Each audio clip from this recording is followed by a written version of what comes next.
बिस्मिल्लाहिर्रहमानिर्रहीम। अस्सलाम वालेकुम डियर स्टूडेंट्स, मैं हूं मोहम्मद वाजिद, आपका बायो टीचर। स्टूडेंट, आज हम मैकेनिज्म ऑफ ब्रीथिंग का जो नेक्स्ट फेज है जिसका नाम है एक्सपीरेशन, इसके बारे में आज हम डिटेल पढ़ेंगे। प्रीवियस लेक्चर के अंदर हमने इंस्पिरेशन के बारे में डिटेल पढ़ी थी।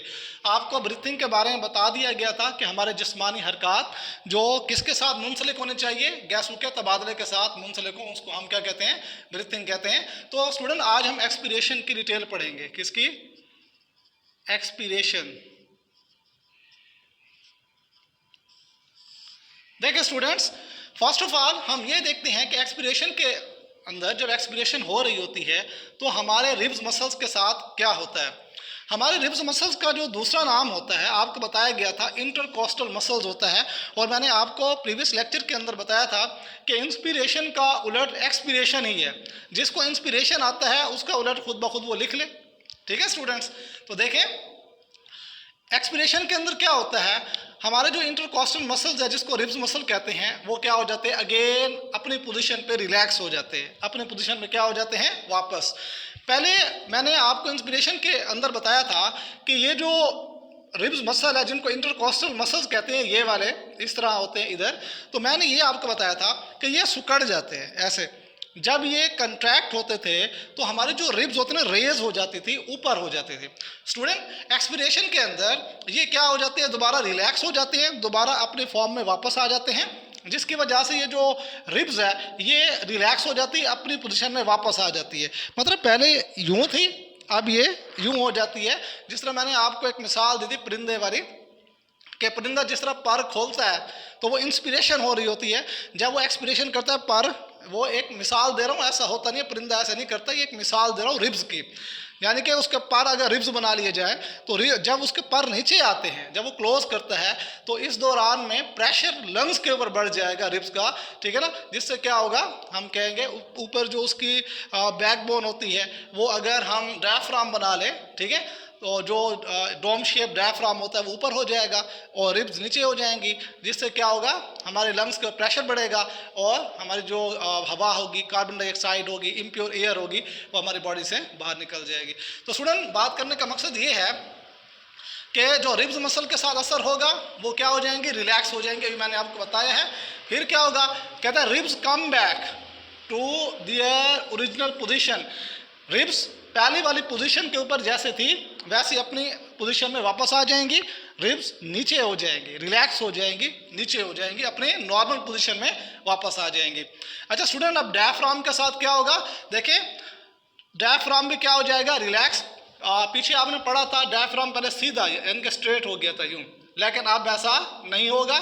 अब क्या होगा, डायफ्राम डोम शेप में आ जाएगा। इसको यूं बना लेते हैं, ये ऐसे हो जाएगा। ठीक है, ये जो हम कहते हैं गुंबदनुमा डायफ्राम, ये ऊपर हो जाएगा, ये ऊपर हो जाएगा। और यहाँ पर हम ये कह सकते हैं जो हमारी रिब्स है वो नीचे हो जाएंगी, क्या हो जाएंगी, नॉर्मल हो जाएंगी। यानी कि इधर से भी प्रेशर मिलेगा लंग्स को और इधर डायफ्राम से भी क्या मिलेगा, प्रेशर मिलेगा। जाहिर बात है, जब प्रेशर बढ़ेगा तो क्या होगा, अगर इंटरनल प्रेशर हम कहते हैं इन्वायरमेंट के हम कहते हैं कि प्रेशर से ज़्यादा हो जाएगा तो क्या होगा, अंदर से हवा बाहर निकल जाएगी। तो स्टूडेंट ज़रा गौर करेंगे, आपको अच्छे से समझ आएगी। तो जो डायफ्राम होगा वो रिलैक्स होगा और डोम शेप में वापस आ जाएगा, मतलब इस शेप में वापस आ जाएगा। अब देखें, area of chest cavity decrease हो जाएगा। क्यों डिक्रीज होगा, अभी आपको बताया कि हमारी रिब्स क्या हो गई है, नॉर्मल हालत में वापस चली गई है। ठीक है, और हमारा जो डायफ्राम है, ठीक है, वो डोम शेप में आ चुका है, ऊपर हो चुका है, जिसकी वजह से क्या होगा, चेस्ट कैविटी का जो एरिया है वो क्या हो जाएगा, कम हो जाएगा। अच्छा, प्रेशर ऑफ चेस्ट कैविटी क्या हो जाएगा, इंक्रीज हो जाएगा। अभी मैंने आपको बताया है कि चेस्ट कैविटी का जो प्रेशर होता है वो बढ़ जाता है जब एक्सपीरेशन हो रही होती है। क्यों बढ़ जाता है, जाहिर बात है, डोम शेप जो डायफ्राम है वो ऊपर हो जाएगा और हमारी रिब्स क्या हो जाएंगी, नीचे हो जाएंगी, जिसकी वजह से यहाँ पर प्रेशर बढ़ जाएगा।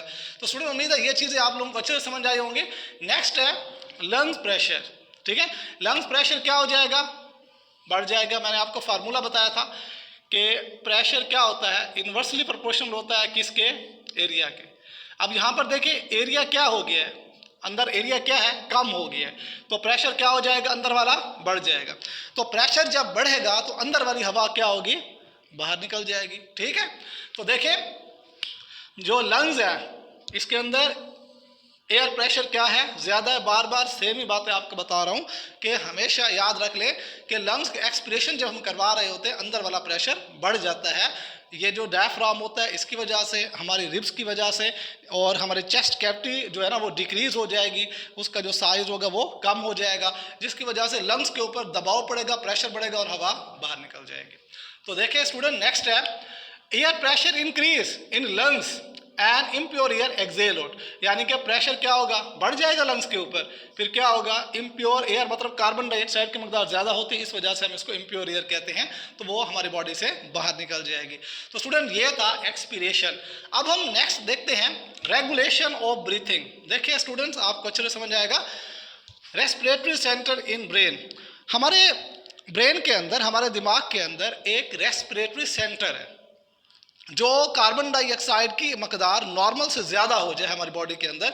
जब कार्बन डाइऑक्साइड की मकदार हमारे ब्लड में ज़्यादा होती है और जब वो ब्लड हमारे दिमाग से रेस्पिरेटरी सेंटर से गुजर रहा होता है, तो हमारा जो रेस्पिरेटरी सेंटर है जब वो चेक करता है कि इसमें कार्बन डाइऑक्साइड की मकदार ज़्यादा है, तो वो फौरी तौर पर क्या करता है, मैसेज करता है, मैसेज भेजता है फौरी तौर पर किसके पास, रिब्स मसल के पास, किसके पास, रिब्स मसल के पास और डायफ्राम मसल्स के पास, कि आप लोग कंट्रैक्शन और रिलैक्सेशन करवाएं, ज़्यादा से ज़्यादा ब्रीथिंग करवाएं, ताकि कार्बन डाइऑक्साइड की जो मकदार ज़्यादा हो गई है वो हमारी बॉडी से बाहर निकल जाए।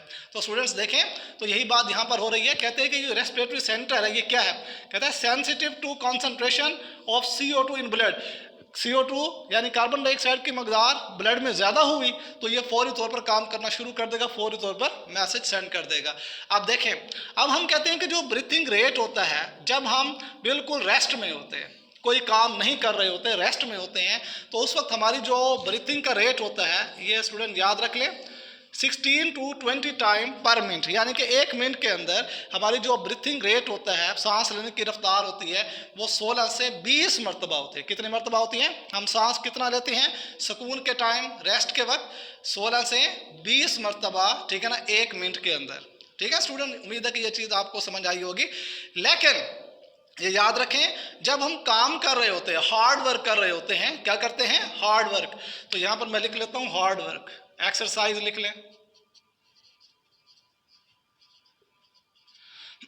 स्टूडेंट, जब हम एक्सरसाइज कर रहे होते हैं या कोई हार्ड वर्क कर रहे होते हैं, तो उस वक्त हमारे ब्रीथिंग रेट क्या हो जाता है, 30 to 40। 1 मिनट के अंदर हम जो सांस ले रहे होते हैं 30 से 40 मरतबा हम सांस ले रहे होते हैं। स्टूडेंट, उम्मीद है ये चीज़ें आप लोगों को अच्छे से समझ आ रही होगी। स्टूडेंट, यहाँ पर मजीद आपको बता देता हूँ, जब हम क्या करते हैं, एक्सरसाइज करते हैं, तो हमें ऑक्सीजन की ज़रूरत पड़ती है, ऑक्सीजन लेवल बढ़ जाता है, यानी कि ब्रीथिंग की रफ्तार उस वक्त बढ़ जाती है। ऑक्सीजन हमें फ़ौरन चाहिए होता है जब हम कोई हार्ड वर्क करते हैं। जब ऑक्सीजन हमें कहाँ से मिलेगी, जब हम तेज़ी से क्या करेंगे, रेस्पिरेशन करेंगे, तो इससे क्या बनेगी, एनर्जी हमें मिलेगी। जो हार्ड वर्क हम कर रहे हैं उससे हमें जो एनर्जी हमें चाहिए होगी हार्ड वर्किंग में, तो उसमें एनर्जी यूज़ हो जाएगी और कार्बन डाइऑक्साइड को जो लेवल होगा वो क्या हो जाएगा, इंक्रीज हो जाएगा। क्या हो जाएगा, जब भी कार्बन डाइऑक्साइड का लेवल इंक्रीज होगा, फौरन रेस्पिरेटरी सेंटर को महसूस हो जाएगा, क्योंकि ये इसके लिए सेंसिटिव है। फौरन क्या करेगा, ये मैसेज भेज देगा। क्या कर देगा, मैसेज भेज देगा। किसके पास मैसेज भेजेगा, आपको मैंने बताया है कि रिब्स के मसल्स के पास और डायफ्राम के मसल्स के पास, के ब्रीथिंग रेट को तेज कर दो।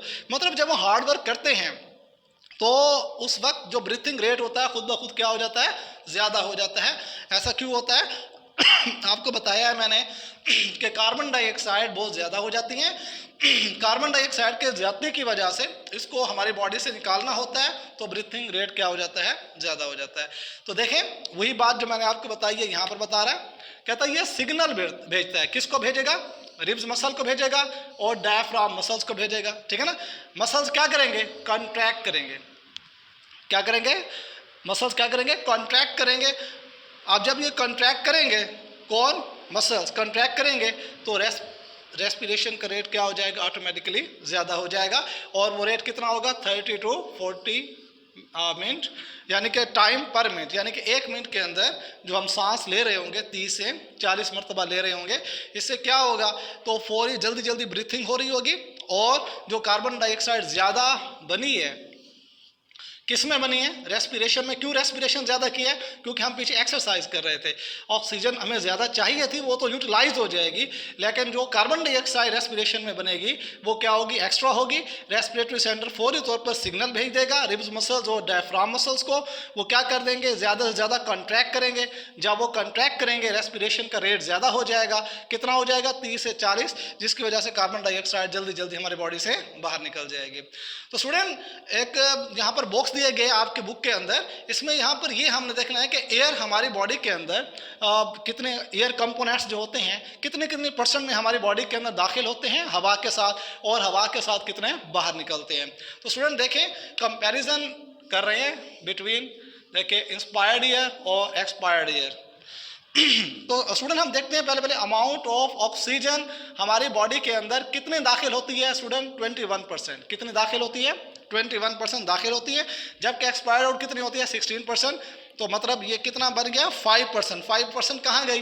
वो हमारे बॉडी के अंदर यूटिलाइज हो जाती है, यूज हो जाती है। अच्छा स्टूडेंट, दूसरे नंबर पे अमाउंट ऑफ कार्बन डाइऑक्साइड हमारे बॉडी में कितनी दाखिल होती है? सिर्फ 0.04%। और बाहर कितनी निकलती हैं? 4%। देखें, दाखिल तो इतनी हुई थी, इतनी कम, लेकिन ज़्यादा कितनी बाहर निकल रही है, क्योंकि हमें ये ज़्यादा ज़रूरत नहीं होती, हमें इसको बाहर निकालना होता है, तो 4% ये हमारी बॉडी से बाहर हो जाती है। तो स्टूडेंट देखें, अमाउंट ऑफ नाइट्रोजन हमारी बॉडी में कितने परसेंट एंटर होती है? 79%। और एक्सपायर्ड कितनी होती है? 79%। क्योंकि इस गैस का हमारी बॉडी के अंदर कोई ज़रूरत नहीं है, तो इसलिए जितनी दाखिल होगी हवा के साथ आएगी फेफड़ों में, उतनी ही मकदार में वापस चली जाएगी। ठीक है स्टूडेंट्स, नेक्स्ट है अमाउंट ऑफ वाटर वेपर्स, यानी कि पानी जो बुखारात है हमारे, हम ये कह सकते हैं ना, जो बाहर भी होते हैं बुखारात हमारी बॉडी के अंदर भी, जब हम कह सकते हैं ना सेल्फ रेस्पिरेशन हो रही होती है उस वक्त भी H2O पैदा होता है और CO2 भी पैदा होती है। तो ये देखें वेरिएबल मुख्तलिफ होता है। वेरिएबल हम ये देखें ना, मौसम कौन सा है, गर्मी है, सर्दी है, क्या है। अगर ठंड होगी ज़्यादा तो ज़ाहिर बात है इसकी अमाउंट ज़्यादा होगी, अगर गर्मी है तो इसकी अमाउंट क्या होगी? कम होगी। तो हम इसलिए कहते हैं वेरिएबल होती है, मुख्तलिफ सीजन में मुख्तलिफ होती है।